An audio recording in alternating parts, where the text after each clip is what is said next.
ঈমান হলো বিশ্বাস করা। ঈমান মানে কি? বিশ্বাস করা। তাকওয়া পরহেজগারি সবকিছু ঈমানের উপর নির্ভরশীল। তাকওয়া পরহেজগারি সবকিছু কিসের উপর নির্ভরশীল?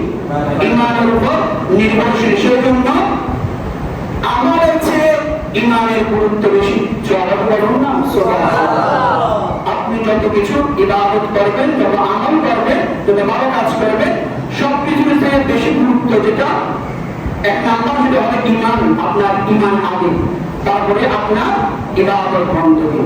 আপনার ঈমান যদি ঠিক না থাকে তাহলে আপনার ওই ইবাদত তাকওয়া পরহেজগারি কোনটাই কাজে আসবে না। সেই জন্য আপনার সকল প্রকার ইবাদত মহান আল্লাহ তাআলার দরবারে কবুল হওয়ার জন্য নাম্বার প্রথম যেটা শর্ত, এক নাম্বার যেটা হলো ঈমান আনতে হবে।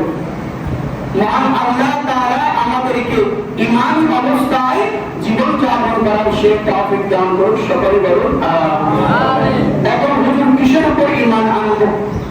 7টি বিষয়ের উপর ঈমান আনা আমাদের প্রত্যেকের উপর ফরজ। কয়টি বিষয়ের উপর? 7টি। সেগুলো কি কি?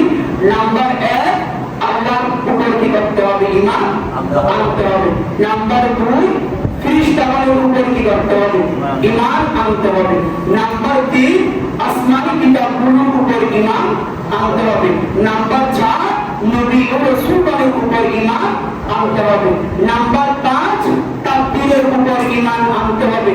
নাম্বার 6, আখিরাত বা কিয়ামত দিবসের উপর ঈমান আনতে হবে। নাম্বার 7, পুনরুত্থানের উপর ঈমান আনতে হবে।